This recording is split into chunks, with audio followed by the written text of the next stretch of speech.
Su-chen, however, is searching for the next major grab of resources before society collapses. In his memory, many commercial buildings collapsed under the impact of seawater backflow and rapid freezing in severe cold. However, the Green City Hotel withstood all the natural disasters down to the very end. Because of that, he heads there next to figure out how he can take advantage of that. From what he remembers, the presidential suite inside is well equipped, and there's even a swimming pool that should help him manage extreme temperatures. For now, it might be a good idea to use the place as a base, and on top of that, living there for a long time wouldn't be a bad idea. Although many warehouses were emptied before, there's no shortage of hot meals and ingredients in the hotel's warehouse. As he walks into Green City Hotel, a woman notices him. She introduces herself as Liu Xinrui, the hotel's restaurant manager, and she asks how she can assist him today. Su-chen tells her that he wants to order 1,000 tables of food for a banquet and wonders if they can do that for him. The number of tables shocks the manager, and she struggles to respond for a moment. But then she eagerly agrees that they can definitely do something like that. However, the prices range from 5,000 to 10,000, even up to 100,000 per table. Su-chen decides to pick the tables worth 10,000, which means the total price will be about 10 million for the whole banquet. For that, he's willing to put down a 50,000 deposit as long as they deliver to the address that he will provide. The manager is impressed that such a young man has a grand demeanor, and suspects that he might be a hidden source of second-generation wealth. She has no idea that all this comes from huge loans and a speedy sale of his house. She agrees to his terms of a 50,000 deposit and directs him over to her office so he can make the payment. Just the cost of the ingredients for the banquet alone is estimated to be 50,000, but being able to connect with rich people means that she has to be smooth with negotiation. As they walk to her office, she asks Su-chen if he's getting married anytime soon. Since he has no other excuse for why he would need a huge banquet, he decides to go along with the story that he's getting married, and that's why he needs everything. In the meantime, he also asks her to book a presidential suite for him to stay in. With negotiations done, Su-chen walks out of the hotel, happy that he managed to get 10 million worth of dishes settled for a 50,000 deposit. As for the final payment, by the time the scorching post-apocalyptic world hits, even a single block of ice will be worth billions. The woman inside is also happy with the deal and the fact that he booked the presidential suite. She thinks that he's doing all of this for his honeymoon, and that whoever marries him must be truly fortunate. While she sits and thinks to herself, Xiaoqian walks into the hotel and asks the manager about Su-chen. Manager Liu doesn't immediately answer her and first asks who exactly this newcomer is. Xiaoqian answers that she's Su-chen's girlfriend and wants to know what he was doing there. Now that the manager has verified her identity, she informs Xiaoqian that her boyfriend ordered a banquet of 1,000 tables from the hotel. She even tells her that having a boyfriend like him must be amazing. Meanwhile, in her mind, Manager Liu thinks this girl is only a 7 at best, and it seems like her temperament is way too high. Rich people always seem to like these types of girls. The two are shocked that Su-chen could order a 10 million budget banquet, and they don't believe him at first. But then Manager Liu explains that wealthy people love to play the game of hiding their identity. They fear their partners might be after their money, so they only reveal their wealth on the day of the wedding. They still don't believe that someone like Su-chen could be wealthy, and Xiaoqian remembers that for the past few days, he has done nothing but try to disappear from their lives and even resorted to cold violence. But Manager Liu proves her point by showing that Su-chen transferred 50,000 wen as a deposit for the banquet. The two leave the hotel to think about the new information they've found. Why would Su-chen order so many tables from a fancy 5-star hotel?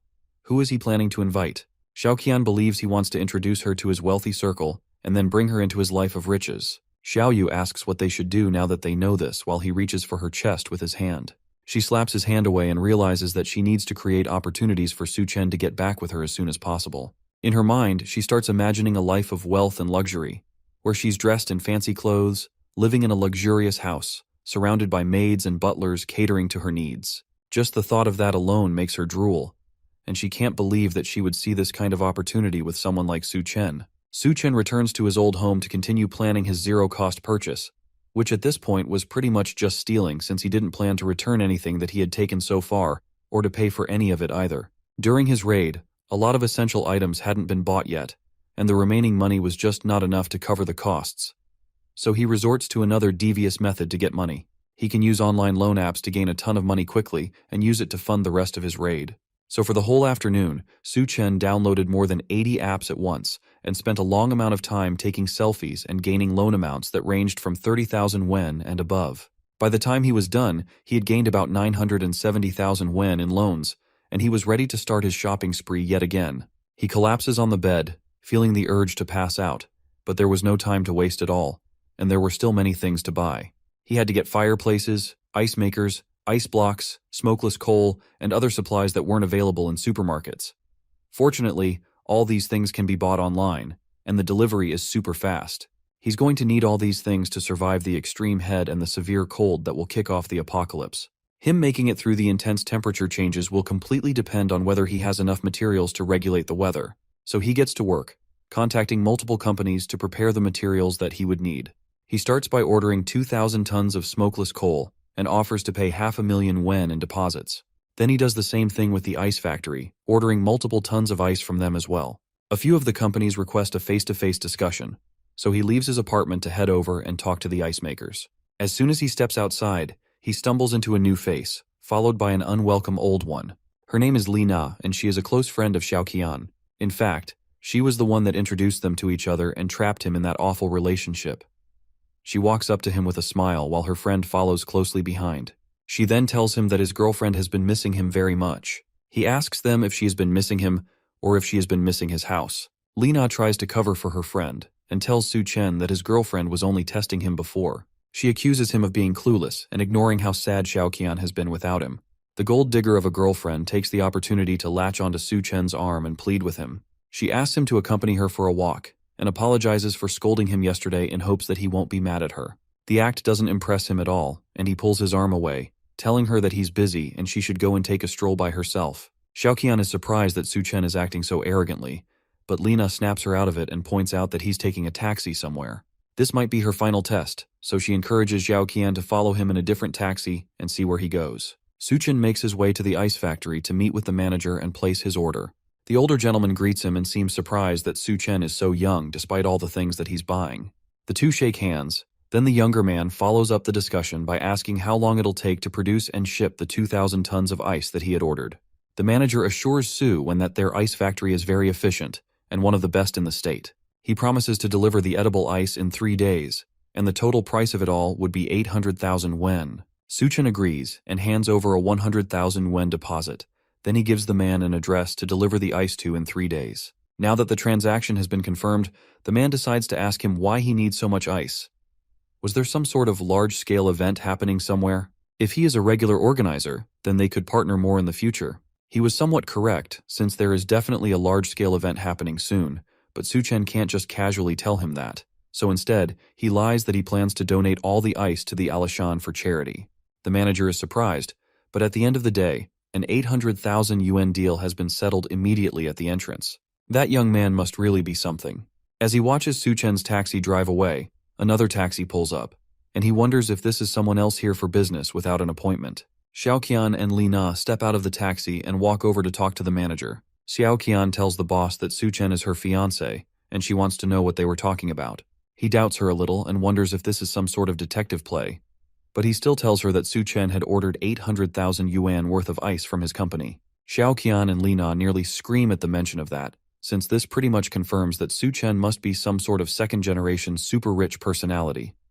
No one in their right minds would spend that much money on just ice. Lina desperately asks what Su Chen wants to do with so much ice, and he tells them that Su Chen plans to donate it for charity. Of all the responses they expected, they definitely were not expecting that. Back with our protagonist, Su Chen has now purchased all the items he would need to survive in the apocalypse, and now he decides to enjoy the little time he has left before the world descends into chaos. In his last life, he was too busy working to ever think of doing anything in luxury. Even going to a small cafe was out of the question for him since he was so preoccupied. So he decides to go to a fancy restaurant to relax and enjoy himself. A waitress welcomes him and hands him a menu to look through. There's a lot of delicious foods like butter chicken, naan, and smoked steak, with each item on the list needing him to spend up to 4 digits. One menu item in particular catches his eye, and it seems to be a mystery item that costs 17,000 yuan. He asks about it, and the waitress confirms that it's a meal personally crafted by the head chef of the restaurant. The details completely depend on the chef's inspiration. That sounds interesting. So Su Chen decides to get that for himself. In his last life, at the beginning of the apocalypse, a strange force caused many creatures to mutate and turn into terrifying beasts. There were many monsters, like a giant serpent, that appeared in the midst of the floods in the early days of the apocalypse. He would need to prepare himself to deal with those things when they start to appear. But for now, His eyes are drawn to a pink-haired beauty walking towards his table with his food. She introduces herself as the head chef of the restaurant, and she brought the food she specially tailored for him based on his temperament. She doesn't need to introduce herself since Su Chen already recognized her. In his last life, she was known as Hell's Chef, Duan Ya. She had the magical culinary skill to turn decayed monster meat into food, and no one could resist its temptation. However, those dishes were made using mutations sourced from inside monstrous beasts, and eating them would lead to certain death. She notices his dark expression and wonders if he thinks that a beautiful woman like her will poison his food, so she tries to calm him down by introducing the food. The dish is called Dual-Faced Life, and it's a piece of steak where one side is tuna fried in brown butter, while the other side is deep fried in puff pastry. It's a kind of steak with two flavors that leave a lasting impression. Su Chen hides his expression and takes a bite of the steak. It is definitely worth the 17,000 yuan he spent on it, and the taste is really good. If only she could cook for him in the apocalypse. But it's possible that she could poison his food and he would have no idea. Meanwhile, outside the restaurant, Xiaoqian and Li Na watch the place in jealousy and wonder what exactly Su Chen is eating there.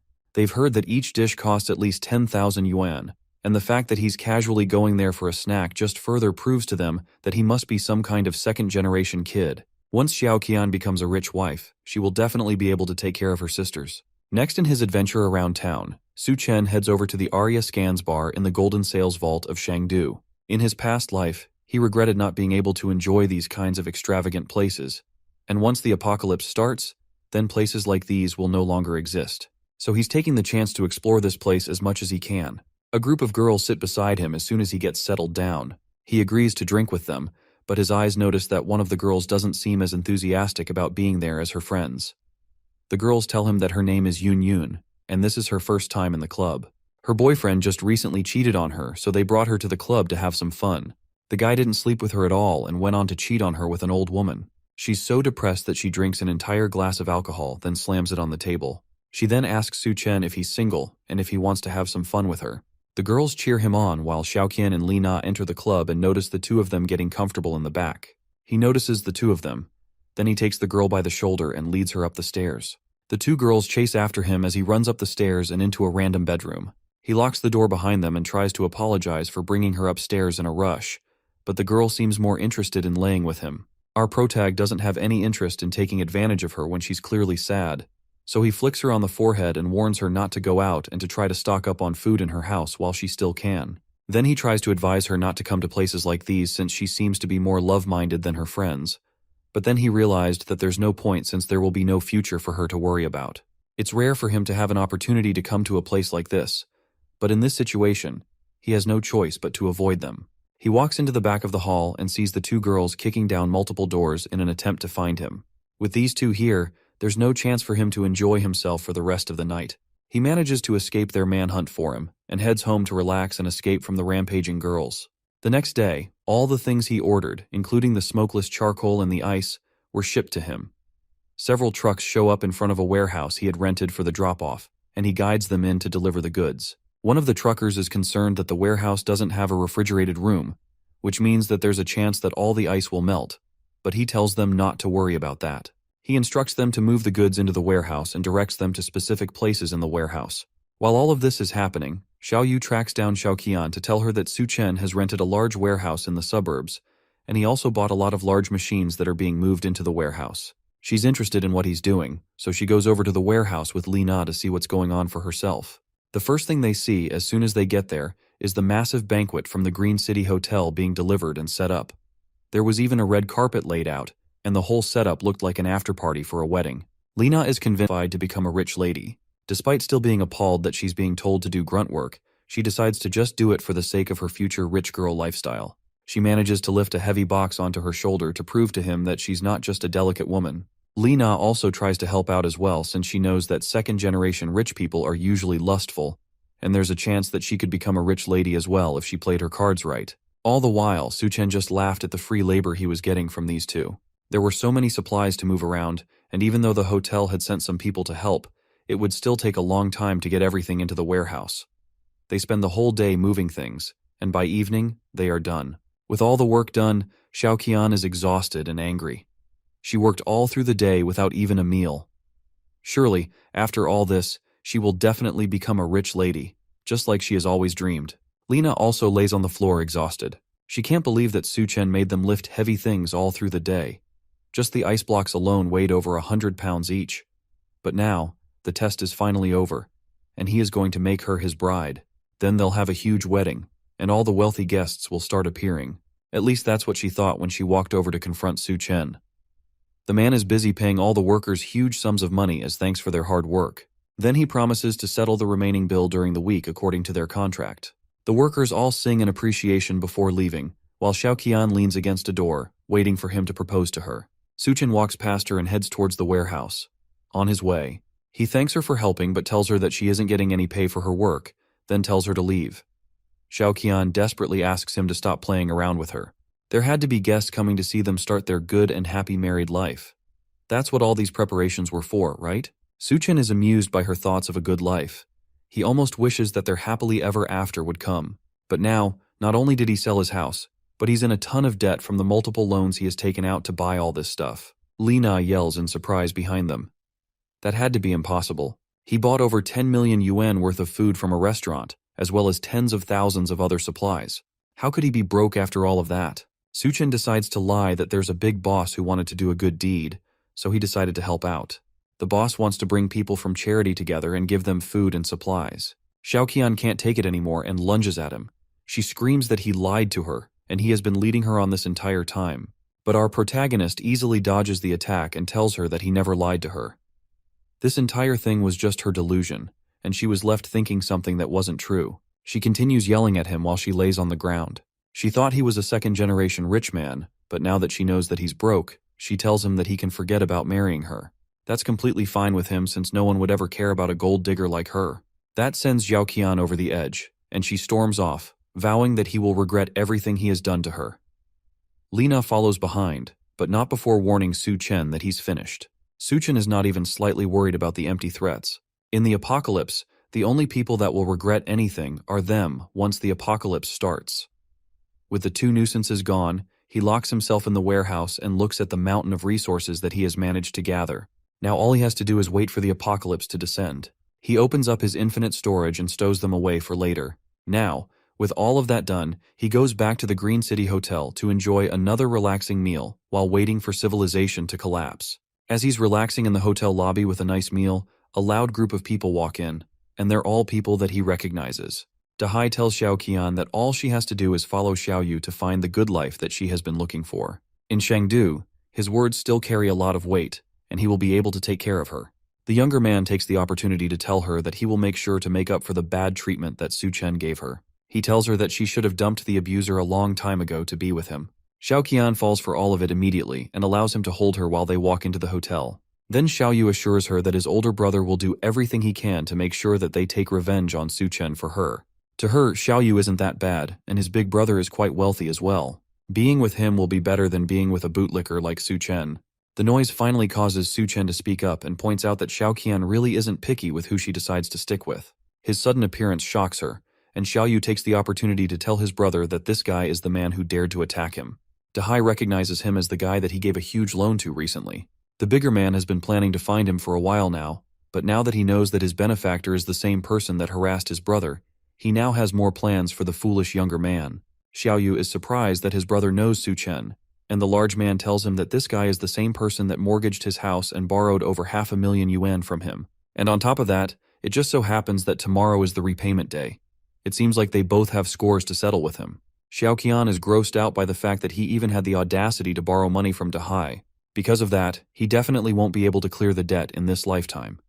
Luckily for her, she didn't get involved with him. Su Chen isn't worried by the noisy guests and calmly wipes his mouth after his meal. Dahai leans down and threatens Su Chen with his pending repayment. He can't be here enjoying himself in a hotel when the man he owes so much money to is standing right in front of him. Xiao Yu yells that he won't be able to pay back the money no matter what. It's best that they just finish him now that they have the chance. The group of thugs behind him smile menacingly, and they also look eager to go after Su Chen.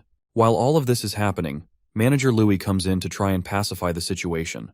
Dahai agrees to talk it out if our protagonist kneels down and apologizes to him and his brother. If he does that, then they will consider peacefully settling the matter. Manager Louis asks Su Chen what exactly is going on, but he dismisses it, calling them nothing but simple pests. That doesn't sit right with Dahai, and the bigger man slams a large hand on the table. He had been giving our protag basic respect since, but today, he's definitely finished. Nothing he does today will be able to save him from what's about to happen. That's what he thinks. At least until some newcomers walk into the hotel restaurant and the man in front demands to know what's going on. Both Dahai and Su Chen recognize this scary-looking man. His name is Gao Qiang, and in Su Chen's last life, he was known as the Skull Crusher. He and Hell's Chef were a major force in the post-apocalyptic world of Shangdu, and he even heard that after the apocalypse, the Green City Hotel became the first place of the mutations. In fact, it's very likely that Gao Qiang's skull-crushing abilities grew in him because he was in the hotel when the mutations started. For now, though, Gao Qiang is just a well-known entrepreneur in Shangdu, with a wide network of people in the underground and many people under his command. The man notices that Su Chen has an interesting glare. Now that the chaos has settled down and they weren't making a mess of his hotel, Gao Qiang continues on with the business he had in the hotel. He brings Duanya to an office in the hotel, where Mr. Sun waits for them, pouring a glass of wine as they enter. This man is named Mr. Sun, and the chef wonders what exactly he wants to discuss with her. The man tells Duanya that he has heard about her being a great beauty, and today he finally gets to meet her in person. He offers her a drink, but the chef can clearly see that some sort of drug has been dissolved in it. As she stares at the glass in disbelief, meanwhile, Su Chen swirls his own glass of wine in his presidential suite bedroom. In his previous life, he hid with Xiao Qian in their basement, and they barely managed to survive the extreme heat of the apocalypse. He never expected that at this time he'd ditch her and she would end up following him around. Either way, it's a good opportunity to settle old scores with her and get his revenge. He watches Xiao Qian and the others play outside in the pool, and they don't seem to notice him. The two men stand outside in their swimsuits and wait for the ladies to join them. Dahai notices that the air has been getting much hotter recently, and it almost seems like it's hotter at night than in the day. That's exactly the reason why Xiaoyu suggested that they go to the pool to cool off. Seeing the girls in swimsuits was just going to be an added bonus for them. The two men are excited just thinking about it, and they hug in joy at the bright idea. The two girls make their way towards the pool in their swimsuits, and they notice that the moon looks brighter than normal. When they reach the pool, Xiaoyu takes Xiao Qian's hand and confesses that his love for her shines brighter than the moon. She doesn't care about his pointless advances because it's too hot, and she just wants to get to the pool. Su Chen laughs at them from upstairs. The bright red moon means that the apocalypse is about to start.